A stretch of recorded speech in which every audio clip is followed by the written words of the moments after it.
Hello friends, সকল বন্ধুকে জানাই আমার চ্যানেলে সুস্বাগতম। বন্ধুরা, আজকের আমার রেসিপি পমফ্রেট মাছের কারি। এই কারিটা খুবই সহজ উপায়ে কম উপকরণে আমি আজ তৈরি করব। চলো দেখে নাও রেসিপিটা। 4 পিস পমফ্রেট মাছ নিয়েছি। মাছটার সাইজ ছিল মিডিয়াম। মাছটার গায়ে এইভাবে আমি একটু একটু করে কেটে নিয়েছি, যাতে করে তেল মশলা খুব সুন্দরভাবে ভেতর পর্যন্ত যায়। মাছটার মধ্যে নুন এবং হলুদ দিয়ে ম্যারিনেশন করে নেব। ম্যারিনেশন করে আমি 10 মিনিট রেখে দেবো।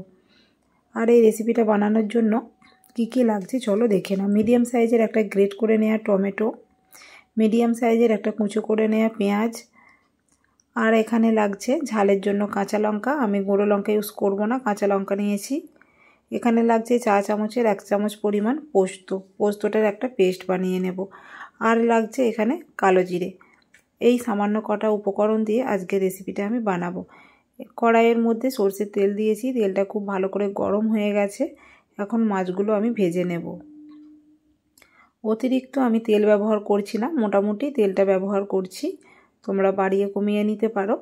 তেলটা প্রথমেই আমি, যেহেতু তেলের পরিমাণটা অল্প একটু বেশি আছে, যার জন্য আমি দুটো মাছ একসঙ্গে ভেজে নিলাম। যতটা তেলের পরিমাণ নিয়েছি এতে করে দুটো মাছ ভালোভাবে ভাজা হয়ে যাবে। আর একটা পিঠ হয়ে গেলে আর একটা পিঠ ঘুরিয়ে বেশ আমি লালচে লালচে করে ভেজে নিলাম। অতিরিক্ত কড়া করব না, লালচে কালার চলে এলে মাছগুলো আমার ভাজা হয়ে যাবে। আমি তুলে নিচ্ছি। আর একসঙ্গে দুটো মাছ ভাজার পর তেলের পরিমাণটা কমে গেছে, তোমরা দেখতেই পাচ্ছ। এতে কিন্তু আমি আরও দুটো মাছ ভাজবো, যার জন্য 1 পিস করে মাছ দিয়ে আমি ভেজে নিচ্ছি। তেল অ্যাড করলাম না, কিন্তু এক একটা করে পিস যদি আমি মাছটা ভেজে নিই, এই তেলের মধ্যে ভাজা হয়ে যাবে। দেখো, একটা মাছ ভেজে নিয়েছি, আবারও আমি 1 পিস মাছ ভেজে নিলাম। এইভাবে অল্প তেলেতে আমি মাছটা ভেজে নিলাম। মাছ কিন্তু খুব ভালোভাবে ভাজা হয়েছে, মাছেতে কোনো রকম আষ্টে গন্ধ থাকবে না, কিন্তু তেলের পরিমাণটা একটু কম লাগলো, যার জন্য এই প্রসেসটা আমি ফলো করেছি। তো তোমরাও এইভাবে একবার বানিয়ে দেখতে পারো। কম তেলেতে কিন্তু রান্নাটা করে নেওয়া যায়। মাছ ভাজার পর অল্প একটু তেল আমি অ্যাড করলাম। তেল গরম হয়ে গেছে, কুচিয়ে রাখা পেঁয়াজটা আমি দিয়েছি। পেঁয়াজটাকে ভালো করে ভাজবো। পেঁয়াজ আমাদের ভাজা চলছে। এর মধ্যে আমি অ্যাড করব অল্প করে একটু কালো জিরে। এই জায়গা করে নিলাম একটু কড়াটার মধ্যে। এখানটা আমি কালো জিরেটা দেব। প্রথমেই কালো জিরেটা দিলাম না, কালো জিরে অল্পতেই ভাজা হয়ে যায়। অতএব পেঁয়াজ ভাজা হতে হতেই আমি কালো জিরেটা দিলাম। এতে করে কালো জিরে পেঁয়াজ একসঙ্গে ভাজা হয়ে যাবে। ভালো করে ভাজা হয়ে গেল পেঁয়াজ এবং কালো জিরে। এখন দিয়ে দিলাম মাছ বরাবর চিড়ে রাখা কাঁচা লঙ্কা। এই কাঁচা লঙ্কার থেকেই যতটুকু ঝাল আসবে ততটুকুই আমি ঝাল হিসেবে দিয়েছি। তোমরা এখানে গুঁড়ো লঙ্কা চাইলে ইউজ করতে পারো, আমি গুঁড়ো লঙ্কা দেবো না। পেঁয়াজ, কাঁচা লঙ্কা, কালো জিরে সমস্ত কিছু ভাজা হয়ে গেছে। গ্রেট করে রাখা আমি টমেটোটা দিয়ে দিলাম। টমেটোটা দেওয়ার পর এখানে আমি মশলা পরপর অ্যাড করে দিচ্ছি। দেখো, পরিমাণ মতো হলুদ দিলাম। হলুদের পরিমাণটা খুবই কম দিয়েছি, অতিরিক্ত হলুদ দিলাম না। এটা দিলাম কাশ্মীরি লঙ্কার গুঁড়ো, একটু কালারের জন্য দিলাম। এটাও কিন্তু তোমরা না দিলে নাও দিতে পারো। আমি কালারের জন্য দিলাম কাশ্মীরি রেড চিলি পাউডার। আমার সমস্ত উপকরণ দেওয়া হয়ে গেছে। মশলাটা আমি কষিয়ে নিচ্ছি। মশলাটা প্রায় আমাদের কষানো হয়ে গেছে।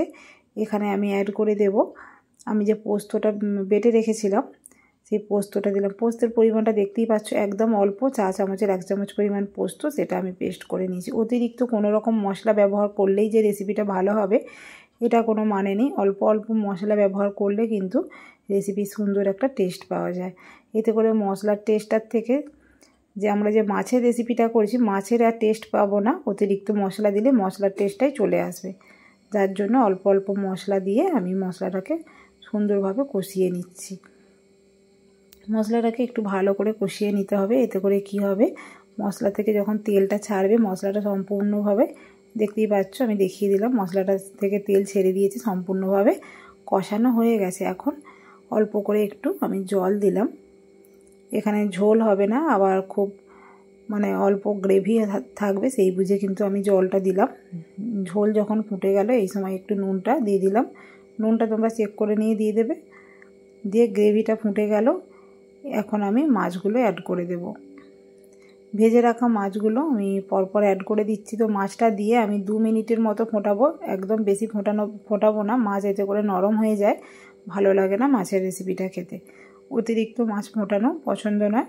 তো 1 থেকে 2 মিনিট মাছটা ফুটিয়ে নিলেই কিন্তু আমাদের রান্নাটা একদম কমপ্লিট হয়ে যাবে।